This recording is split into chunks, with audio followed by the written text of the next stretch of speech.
Sunday mornings in Baton Rouge had a rhythm all their own. The hum of cicadas, the smell of pecan wood smoke from someone's backyard grill, and the slow creak of an old porch swing rocking under the weight of a man who'd lived long enough to know better than to trust peace when it felt too still. Marcus Whitfield sat on that porch like he had for the last 40 years, mug of black coffee in one hand, worn Bible in the other. 60 next spring, retired electrician, twice a husband, once a father, if only for a little while. He watched the sun cut through the magnolia trees lining his quiet block, the golden light painting the morning with an almost holy hush. Inside, Alana was cooking breakfast, eggs with cayenne, turkey sausage, grits thick enough to stand a spoon in. He could hear the sizzle, smell the butter, feel the comfort of it all. She moved like music, like a second chance dressed in silk robes and soft words. 36, graceful, with skin the color of roasted chestnuts and a smile that could melt anger in mid-sentence. She had walked into his life 3 years ago at a church fundraiser selling red velvet cupcakes for the youth choir. He'd said something clumsy. She'd laughed with a softness that stayed with him for days.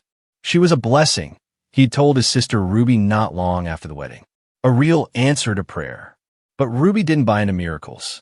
Something about her ain't sitting right, Marcus, she had warned, arms crossed in her kitchen, that old fire in her eyes. She too perfect, too quiet. Women got stories. Pain. Where hers at? He'd brushed it off then. Just Ruby being Ruby. Now, on that porch, as Alana hummed to herself and the wind carried the sound through the screen door, Marcus leaned back and closed his eyes. He should have known peace this sweet was just a breath before a storm. Because within 48 hours, Marcus would learn the truth about the woman he called wife. And by the end of that week, one of them would be dead. Marcus had never been the kind of man to pry.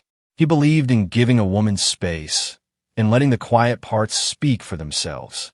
But after 3 years of marriage, even the silence had started to sound like a lie. He first noticed it on their honeymoon. Alana had booked a weekend cabin up in the Ozarks, complete with a jacuzzi tub, fireplace, and rose petals scattered across the bed like something out of a movie. But when night fell, and he reached for her under the soft glow of lamplight, she pulled away. Said she was tired. Said her body didn't feel right. Said she just wanted to hold him. So he held her, and told himself love was more than just flesh. But it didn't stop there. Week after week, month after month, there was always something, a headache, cramps, an old trauma she didn't want to talk about. They kissed, sure. They touched. But every time things got close to something real, she'd freeze. Back up. Apologize. It's not you. She'd whisper against his chest. It's me. I'm just not ready. The first year, Marcus was patient. Thought maybe she'd been hurt before, or maybe it was a hormone thing. Lord knows life could be cruel to a woman's body. The second year, he grew confused. Frustrated. He started finding things, compression undergarments in her drawer, hormone patches tucked between old scarves. Once a prescription bottle for spironolactone rolled out of her purse when she dropped it. He looked it up that night. Something about testosterone blockers. His stomach turned, but he told himself maybe she had PCOS. Maybe it was something medical. He didn't want to accuse her. He didn't want to believe she could lie. By year 3, he was sleeping on the edge of their bed, facing the wall.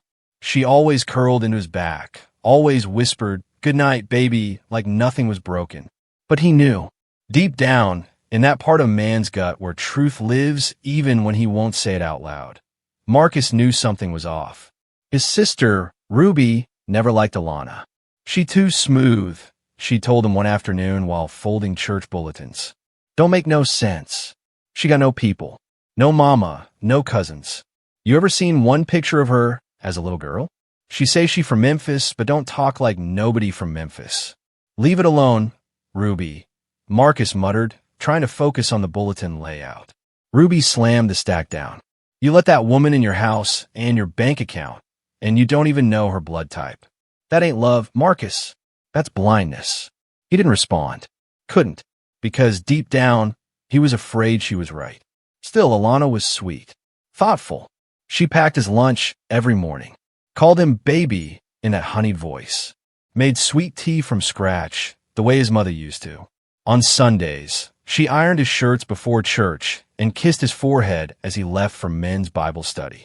She was everything a wife was supposed to be, except for the one thing that kept him awake at night, staring at the ceiling, aching with questions he was too ashamed to say out loud. One Saturday morning, as he watched her tend to the flower bed in front of the house, long dress flowing in the breeze, sunlight catching the curve of her cheek, Marcus felt a swell of love rise up in him, followed immediately by guilt. He still loved her, or maybe he loved the version of her he thought he married, the version that fit neatly into the life he'd always imagined. And yet, something inside him felt like it was starting to rot. Then came the stomach pains. Alana started wincing in the mornings, holding her side, skipping meals. Said it was probably gas or stress. But when she nearly fainted while unloading groceries, Marcus took charge. "You're going to the doctor," he said firmly, grabbing the car keys. "No, I'll be fine." "Now, Alana." His voice had an edge she hadn't heard before. She nodded. That afternoon, Marcus called Dr. Reuben Taylor's office and pulled every favor he had to get an appointment that same week. Dr. Taylor had known Marcus for over 30 years. He'd treated his first wife, done his late mother's annual checkups. Trusted, discreet, reliable. "I'll come with you," Marcus said the night before the appointment. Alana hesitated, then nodded. "Okay." But her eyes wouldn't meet his. That was the moment Marcus knew, deep down in that sacred, silent part of him, that whatever truth was waiting for him in that clinic room, it wasn't one he was ready for. It wasn't one he could forgive. Wednesday morning came cloaked in clouds and heat, the kind of Louisiana humidity that sticks to your skin like a warning. Marcus drove in silence, both hands on the wheel, eyes fixed dead ahead. Alana sat beside him, legs crossed, sunglasses on despite the overcast sky. She tapped her manicured nails against her purse like a metronome, steady, nervous, constant. "You ain't got to come in with me," she said softly as they pulled into the small parking lot outside Dr. Taylor's clinic. Marcus didn't look at her. "I'm your husband," he said. "I'll be right there." Inside, the waiting room smelled like antiseptic and old magazines.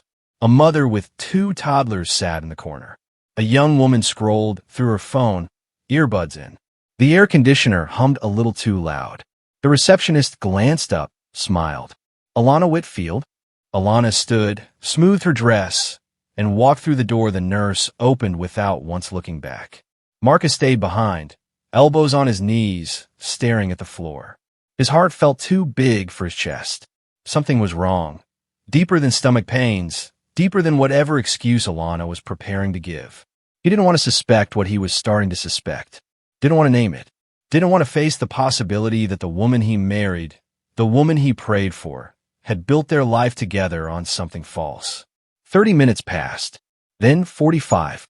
He glanced at his watch again, just as the door opened and Dr. Reuben Taylor stepped out. The older man's face was pale. Not shocked, more burdened, like he was carrying something too heavy and didn't know where to set it down. "Marcus," he said gently, "you mind stepping back with me for a moment?" Marcus stood slowly. His knees popped like they always did when he moved too fast. They walked down the hall into Dr. Taylor's private office. No one spoke, not until the door clicked shut. Reuben didn't sit, just turned, hands in the pockets of his white coat, eyes full of something Marcus couldn't quite read. "I'm not going to beat around it," the doctor said finally. "You're a good man, and you deserve the truth." Marcus's mouth went dry. "She got cancer or something?" "No." "Is it serious? You look like somebody died." The doctor took a deep breath. "Marcus, your wife isn't biologically female." Silence fell like a thunderclap. Marcus stared at him. "I don't understand," he said, though part of him already did. Reuben continued gently. "She was born male, Marcus. Her medical records list her original name as Anthony Carter. She's transgender." The room started to spin. No, that can't be right," Marcus said, voice cracking. "We've been married 3 years. That ain't possible." "I double-checked," the doctor said. "The pain she's experiencing isn't gynecological. She doesn't have internal female anatomy. The hormone therapy she's on, it helps with appearance but not structure." "I'm sorry, Marcus." Marcus backed into the wall, like someone had punched him in the chest. He didn't cry, didn't yell, just stood there, eyes wide, mouth slightly open, breathing like the air had gone bad. She lied to me, he finally said, more to himself than to the doctor. 3 years. She made vows before God. Shared my bed. Called me husband. Reuben lowered his gaze. I thought you should hear it from someone you trust. Marcus nodded slowly, still stunned. I appreciate that, Reuben. He walked out of the office like a man underwater, every step heavier than the last. He didn't stop at the receptionist's desk, just pushed through the front door and leaned against the truck, breathing hard. 5 minutes later, Alana stepped out. She smiled faintly when she saw him, a hopeful, searching smile, but it faded the moment their eyes met. Marcus opened the truck door, got in, and said nothing. The drive home was quiet except for the turn signal ticking and the slow growl of the engine. Alana kept glancing at him, lips parting, but no words came out. Finally, she spoke. I know he told you. Marcus gripped the wheel tighter. I wanted to tell you, Marcus. I really did. Every single day, I carried it. I hated myself more. But I was scared. Scared you'd leave. Scared you'd hate me. He said nothing. I wasn't trying to trick you. I wanted to be loved for who I am, not for what I used to be. His jaw clenched. You let me stand before God and say vows to a lie. I'm not a lie, she snapped, suddenly fierce. I am a woman. I have always been one. You just never asked. They pulled into the driveway. Marcus turned off the ignition, but didn't move. You stole 3 years from me, he said finally. 3 years I thought I had a wife. Alana's voice broke. You did. He stepped out of the truck, walked inside, and shut the door behind him. Alana sat in the passenger seat alone for a long time before following. But something had shifted in that house. Something neither one of them would be able to put back.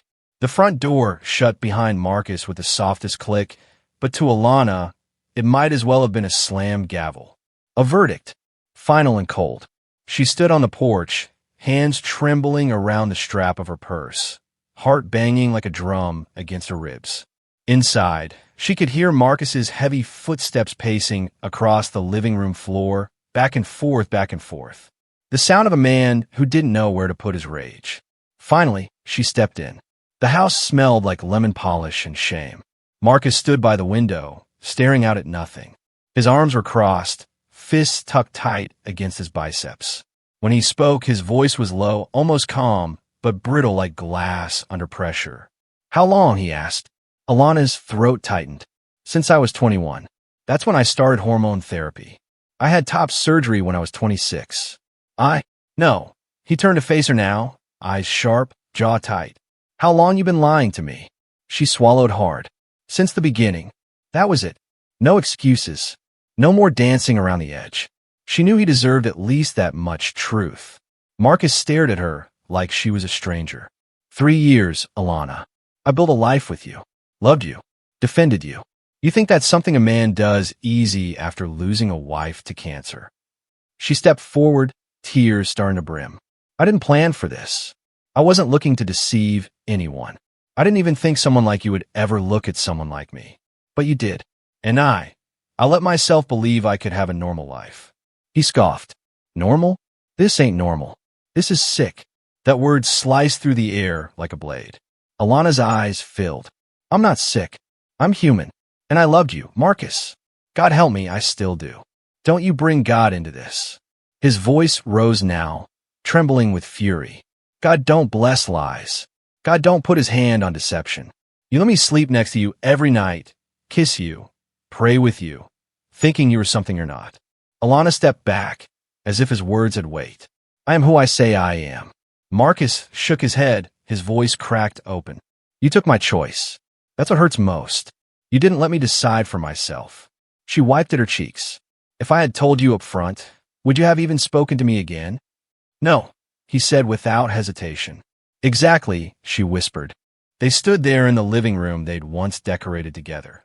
The wall of family photos, the little bookshelf she'd insisted on organizing by color, the Afghan his mother had knitted now draped over the couch like a relic from a life that never existed. Marcus walked toward the mantel and picked up a wedding photo. Alana in white. Marcus in gray, his arm around her waist, her head tilted toward his chest. He stared at it for a long time before his knuckles whitened and he hurled the frame across the room. It shattered against the floor. "I should have known," he muttered, voice ragged. "I should have listened to Ruby. To myself. But I wanted to believe in second chances. I wanted to believe you were real." "I am real," she cried. "Everything we had, those Sunday mornings, the way you held me when I cried, the prayers, the laughs, the stupid board games. I didn't fake any of it. I gave you everything I had, Marcus, even if I was too scared to give you the rest." He turned slowly toward her, and in that moment, Alana didn't see the man she married. She saw someone else, someone broken. "I gotta sleep," he said, voice gone flat. "It's 6 p.m. I don't care." He walked down the hallway without another word. The bedroom door closed quietly. Not slammed, not locked, just shut. Alana stood there, staring at the shattered photo on the ground. She knelt slowly, picking up the pieces one by one. Her hands trembled, a small cut opening on her finger as she grasped the broken glass. She didn't cry. Not anymore.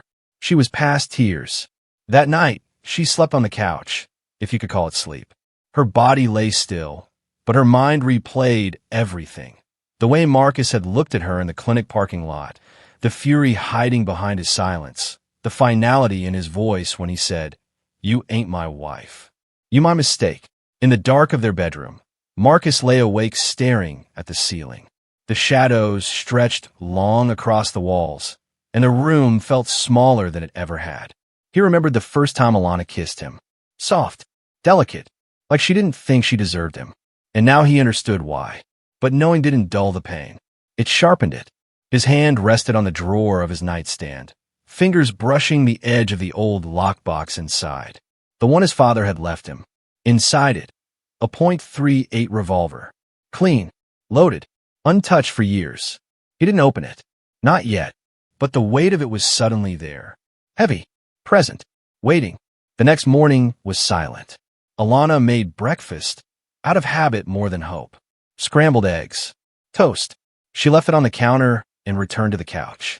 Marcus didn't come out of the bedroom. Not until she was gone. She spent the day walking through a nearby park. Alone, watching couples pass by, watching dogs chase squirrels, watching the world spin like it didn't care who she used to be. When she came home that evening, Marcus was in the garage, sanding something. The noise masked the tension. They didn't speak that night, or the next, but something was unraveling, thread by thread, one quiet at a time. And neither of them had the strength, or maybe the will, to sew it back together. By the third day, the house had become a museum of silence. Alana moved through it like a ghost, folding laundry that wasn't worn, dusting picture frames that had already been cleaned, straightening pillows that hadn't moved since Monday. She kept the TV off, music off. Every sound felt like a trespass. Even her own breath sounded too loud. Marcus barely emerged from the bedroom. When he did, it was only to grab a glass of water, a slice of bread, or sit on the porch for exactly 17 minutes before retreating again. They hadn't spoken since that night. No shouting, no screaming. Just distance, cold and deliberate. On Thursday evening, a storm rolled in. Heavy clouds, distant thunder. Baton Rouge was preparing for the kind of long, slow rain that soaks everything to the bone. Alana stood by the kitchen window, watching the wind rustle the branches of the magnolia trees in their yard. Her hands pressed against the cool sink edge, her wedding ring glinting in the gray light. Behind her, the soft creak of a floorboard. She turned. Marcus stood at the hallway entrance, still in the same black t-shirt and jeans he'd been wearing since Tuesday. His eyes were red but dry, his face unreadable. He didn't speak, just stared at her. She opened her mouth. "Marcus, don't." The word stopped her mid-step. He moved past her, opened a cabinet, pulled out a glass, and filled it with tap water. His hands were steady, too steady. "You remember the first night I brought you here?" he asked suddenly, not looking at her. She nodded.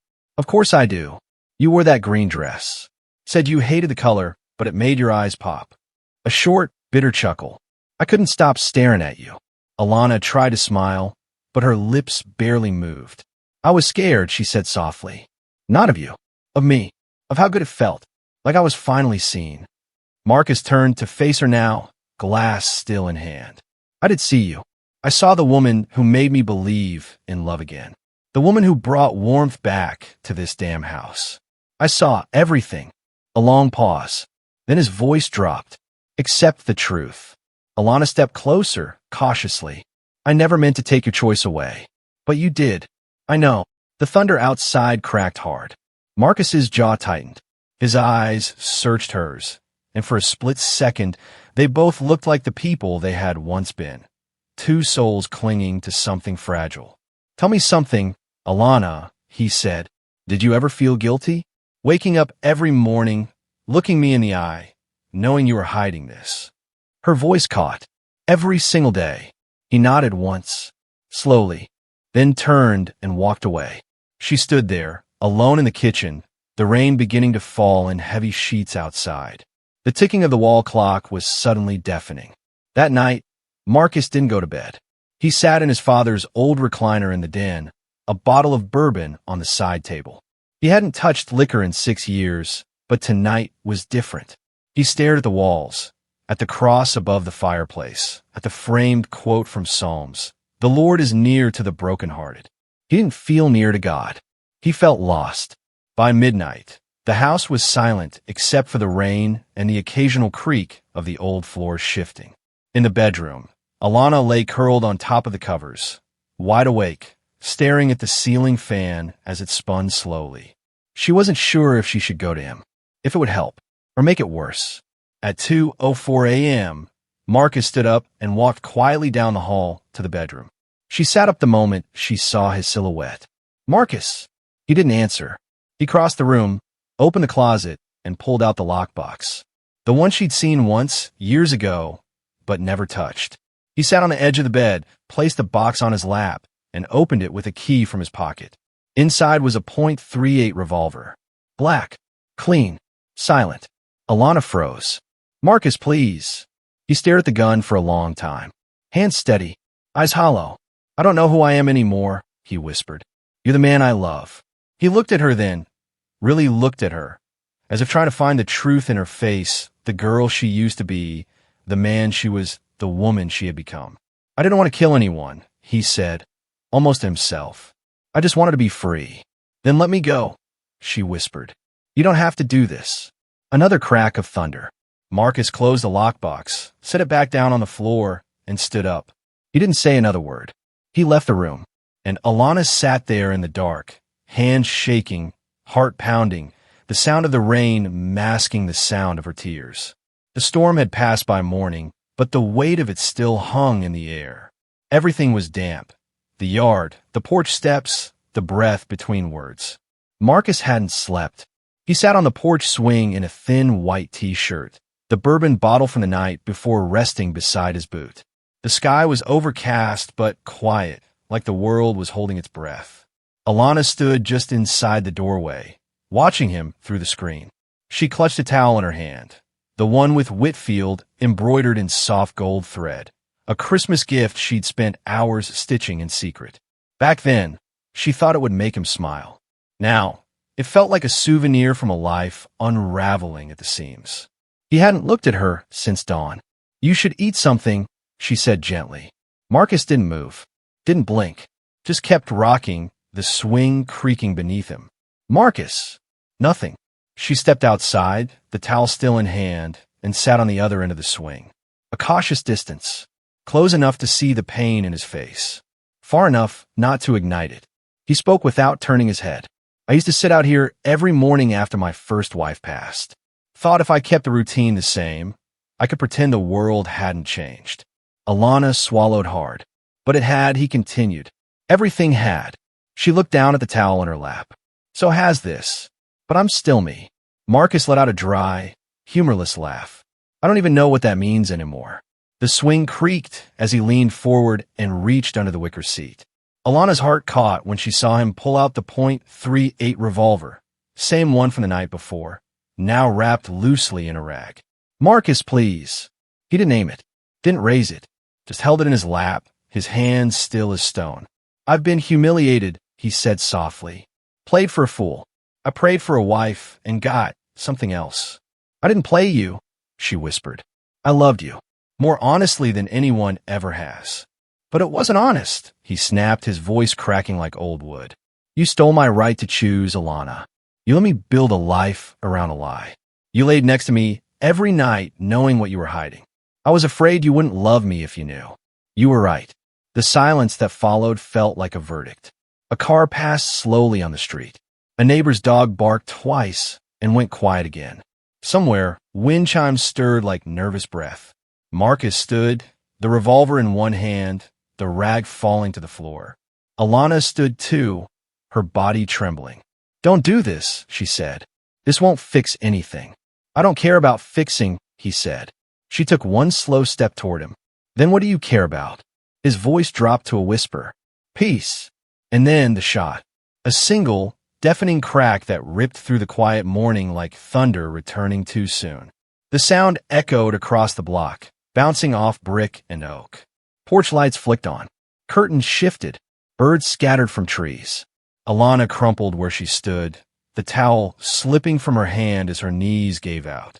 A red bloom spread across her chest like a wound in the sky. Marcus stood over her, the gun still in his hand, his face blank. He looked down at her like he was trying to remember who she was. Her lips moved, but no words came out. Only a breath. And then nothing. He walked back to the porch swing, sat down, and placed the revolver beside him. His hands were steady now. Too steady. By the time the police arrived, called in by a trembling neighbor who'd heard the gunshot, Marcus was sitting there like he'd been waiting for them. When the officer approached, Marcus nodded once and pointed to the body inside. She lied, he said calmly. She lied, and I loved her anyway. And now I don't know who that makes me. The officer didn't answer, just took the gun and read him his rights. As they led him away, Marcus didn't resist, didn't look back. He just stepped into the squad car, the door closing with a solid, final thud. The house sat quiet behind him. The swing swayed in the wind, and the towel with Whitfield stitched in gold lay forgotten on the wet grass, stained now with something no rain could ever wash away. Baton Rouge hadn't seen a murder like this in years. Not from Marcus Whitfield. Not from the man everyone knew as Brother Marcus, the quiet widower who mowed his neighbors' lawns without being asked, who taught electrical basics to high school boys at the rec center, who never missed Sunday service unless he was sick or burying someone. When news broke that he'd shot his wife in the chest on his front porch, the city didn't know what to do with itself. The headlines didn't help. Local husband kills transgender wife after clinic reveal. Murder in the name of betrayal or hate. Church elder at center of gender identity shooting. People chose sides faster than the rain had cleared. At St. Elmo Baptist Church, where Marcus had worshiped for 28 years, the whispers started before the first prayer was even said. Deacon Ellis stood at the pulpit the next Sunday and prayed for the confused and hurting among us. But he never said Alana's name. The younger choir members exchanged looks. The organist wore a purple ribbon on her lapel, a quiet symbol for Alana, though few recognized it. Across town, at a candlelight vigil organized by LGBTQ advocates and allies, Alana's name was read aloud.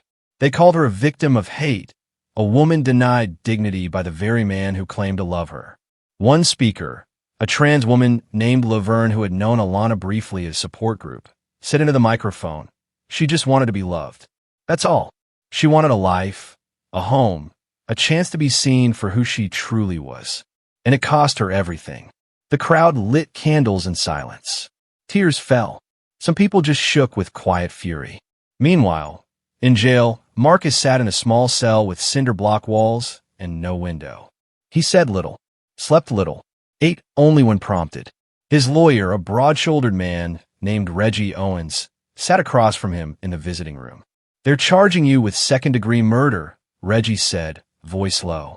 We might be able to push for manslaughter, maybe get you 20 with parole and 10. Marcus didn't flinch. Reggie leaned forward. Marcus, help me help you. What happened that morning?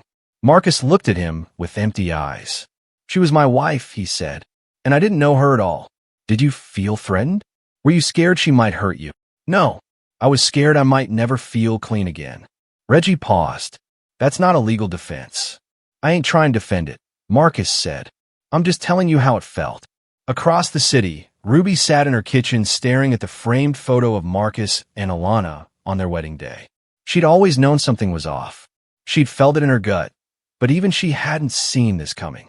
Her daughter, Tasha, leaned against the fridge. "You gonna go see him?" she asked. Ruby didn't answer for a long time. Finally, she whispered, "I don't know who I be seeing. My brother, or a man who killed a woman and called it justice." At Alana's burial, there weren't many people. A handful of trans advocates. A young woman who worked with her at the library. An older white man from her hormone clinic. And Laverne, the one from the vigil, who placed a small bouquet of violets on the casket. There was no church choir. No family to claim her body. Just a quiet wind and the sound of earth falling over a woman the world refused to understand. In the weeks that followed, Baton Rouge remained split down the middle. Talk radio hosts debated morality and identity. Church groups gathered in private circles, some holding firm to tradition, others beginning to question long-held beliefs. And in the prison yard, Marcus kept to himself. No fights, no trouble. Just a quiet man with haunted eyes and calloused hands who folded his jumpsuit with precision and read the Bible every night like it might hold a different ending if he prayed hard enough. One evening, a young inmate sat beside him on the bench. "You really killed that woman?" Marcus didn't look up from the Psalms. "She was trans, right?" the young man pressed. Marcus closed the Bible slowly and turned to him. "She was my wife," he said, voice heavy. "That's all I know how to say." Back in town, Dr. Reuben Taylor sat down with a local reporter for an interview. He looked older than he had the month before. Tired, heavy with guilt. "I did what I thought was right," he said, fingers folded. "Marcus deserved the truth. But I wonder, sometimes, if I delivered it the right way. Maybe I lit the match." The reporter leaned in. "Do you think Alana's death could have been prevented?" Dr. Taylor looked down, then back up. "I think shame kills more people than disease ever will." The courthouse was packed before the sun even rose on the first day of the trial. Outside, reporters lined the sidewalk, cameras poised, cords tangled across the concrete like snakes. Protesters flanked both sides of the building, rainbow flags on one end, church banners on the other. Some held signs that read, "Trans Lives Matter." Others clutched Bibles like shields. Inside, the tension was thicker than the July heat. Marcus Whitfield entered the courtroom in a dark gray suit that hung loose on his frame. He looked older, grayer, like someone who'd aged a decade in just 3 months. When he sat down at the defense table, he didn't look around, didn't seek familiar faces. He kept his hands folded, his eyes lowered, and his jaw locked. The prosecution was led by Assistant District Attorney Carla Green, sharp, eloquent, and relentless. A black woman in her early 40s with a reputation for getting convictions and making juries cry. She stepped to the front of the court in heels that clicked like a metronome of purpose. "This case," she said in her opening statement, "is not about confusion. It's not about religion. It's about choice." Mr. Whitfield had a choice. He could have walked away. He could have sought divorce, counseling God. But instead, he chose murder. Some members of the jury flinched at the word. At the defense table, Reggie Owens adjusted his tie and rose. "My client, ladies and gentlemen, is not a monster," he began.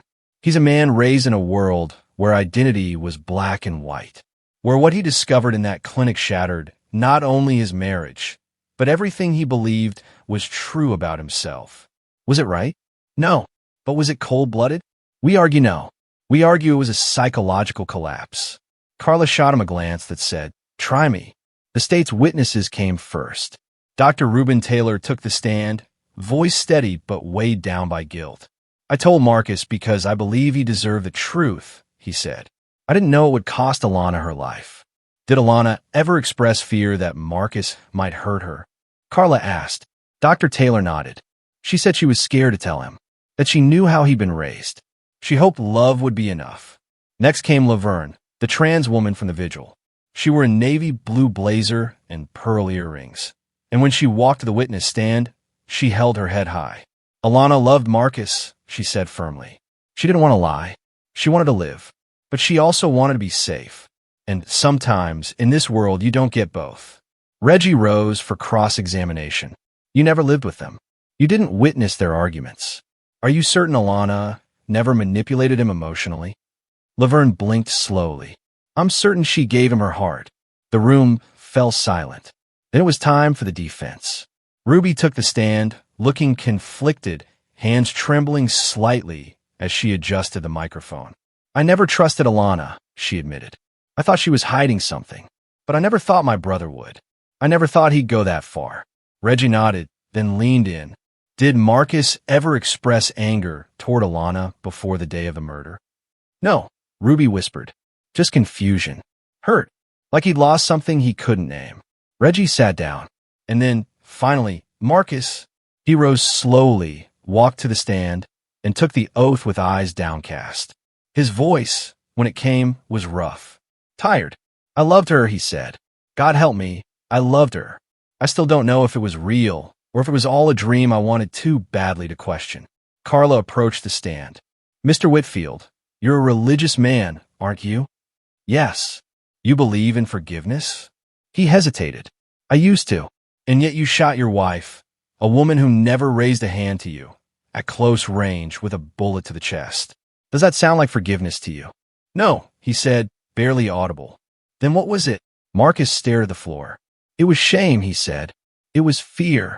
It was something I didn't recognize until it was already done. Carla paused. No further questions. Closing arguments painted two very different stories. The state said it was murder born of ego and hatred, that Marcus wanted to reclaim control over a truth he couldn't handle. The defense said it was an emotional implosion, that a man raised in the rigid codes of Southern manhood was broken by a secret he couldn't process and cracked under the weight of betrayal. The jury deliberated for 11 hours. When they returned, the judge read the verdict. We, the jury, find the defendant, Marcus Whitfield, guilty of voluntary manslaughter. There was no reaction from Marcus. Carla Green nodded once, then sat down, exhaling. Ruby wept silently in the back row. Laverne closed her eyes and whispered something only she could hear. The judge sentenced Marcus to 18 years in prison, eligible for parole after 12. As he was led away in cuffs, he turned once, just once, to look at the empty seat where Alana's family would have been. There was no one there, only the echo of a life neither of them had fully lived. Rain fell softly on the day they transferred Marcus to Angola State Prison. Not a storm, just a steady drizzle, like the sky was mourning without making a scene. Inside the prison bus, Marcus sat alone in the third row, shackled wrists resting in his lap, staring out the fogged window. His reflection in the glass was barely recognizable. Thinner face, grayer beard, hollower eyes. He didn't speak, didn't blink much either. 12 years, maybe less with good behavior. But Marcus didn't think about time the way he used to. Back in Baton Rouge, the town had already moved on, or at least learned how to live with the silence the trial left behind. At St. Elmo Baptist, the congregation was quieter, fractured in ways the hymns couldn't heal. Some families stopped coming altogether. Others filled the pews, but left before the final benediction. The pastor, Reverend Darnell Gray, addressed it only once. We lost 2 souls that day, he said from the pulpit. One to death, and one to the death of his peace. Let that haunt you before it hardens you. But for Ruby Whitfield, peace didn't come through sermons or silence. She visited Marcus 2 months into his sentence. He looked older in prison whites. His posture was still straight, but there was a slump in his shoulders that hadn't been there before. You eaten? She asked, sitting across the scratched metal table. He nodded. You read in your Bible? Another nod. She studied his face. Do you regret it, Marcus? He didn't answer right away. Then, every breath I take is regret. Ruby blinked back tears. She wasn't the devil, you know. I know, he said quietly. She was kind. She was scared. And maybe she made a mistake not telling you. But you had a choice, too. He nodded again, slower this time. I chose wrong. They sat in silence. Then Ruby reached into her purse and pulled out a folded photo, their wedding day. The original copy, before Marcus smashed the frame. I keep this to remind me of who you were, she said. Not the man in the headlines, but the man who laughed when she burned the cornbread. The man who danced with her in the kitchen. That man was real. Marcus stared at the photo for a long time. "Do you think God still hears me?" he asked. Ruby reached across and touched his hand. "He hears you," she said, "but he's waiting for you to listen back." Alana's grave sat on the far edge of the city cemetery. No headstone, just a small plaque with her name etched in plain brass. Alana Carter Whitfield, 1986 to 2023. She just wanted to be loved. People left flowers every few weeks, violets, roses, sometimes handmade cards from strangers who had read about her story online.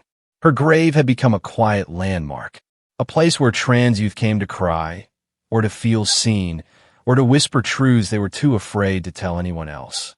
Laverne came every first Sunday of the month, sat on the stone bench beside the grave, lipstick perfectly done, earrings glinting in the sun. "I hope you found peace," she whispered one morning, tracing the edge of the plaque. "Because down here, we're still learning how." In prison, Marcus began writing.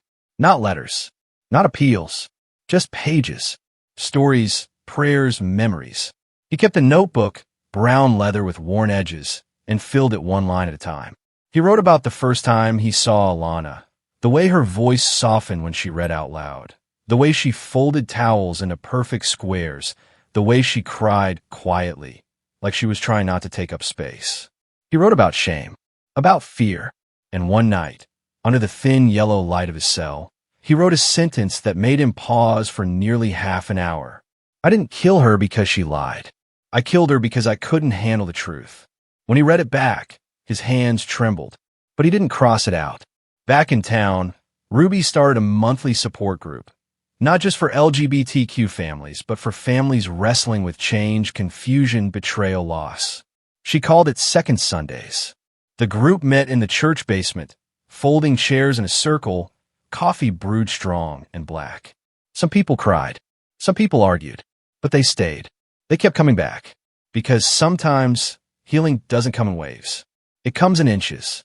And sometimes the people who loved us wrong still loved us deeply. Sometimes they weren't monsters. Just men who never learned how to hold both love and truth in the same hand. March 11th. Rain again. Marcus sat at the narrow desk in his cell, the prison walls humming faintly with fluorescent light. Outside, somewhere past the fences and razor wire, he knew the magnolias in Baton Rouge were starting to bloom. Spring always came whether you deserved it or not. He opened his notebook, the one with the soft leather cover, the creased pages that smelled faintly of ink and regret, and turned to a blank sheet. Then, slowly, he began to write. "Dear Alana, I never knew if I should call you that. Not because I didn't believe it, but because I didn't earn the right to say your name like it belonged to me. I've had a lot of time in here. Time to think, time to hate myself, time to hear echoes I tried to ignore when I was free. And what I hear most is your voice. That soft, careful voice you used when you were scared. The laugh that only came out when you thought no one was judging. The way you whispered good night, baby, every night, even when I stopped answering. I see it now. I see that love doesn't always come the way we expect. Sometimes it walks into a church fundraiser in heels and pain and courage, and we either make room for it or we crush it trying to fit into the shape we were taught. I crushed you, not with my hands, but with my fear, with my pride, with my need to be the kind of man other men respected. You didn't kill me with your secret. I killed you with my shame. I don't know if letters get delivered where you are. I doubt it, but I needed to write this anyway. Not for forgiveness. I don't deserve that. But so the truth might live somewhere, even if only on paper. I loved you. Not the lie. Not the mask. I loved the woman who made me laugh again. The woman who taught me tenderness after loss. I just wasn't strong enough to love you in the light. I'm sorry. Marcus. He folded the letter, pressed it flat, then slid it into the pages of his Bible, right between Psalms and Proverbs, and closed the book, gently, like it was the only thing he hadn't broken.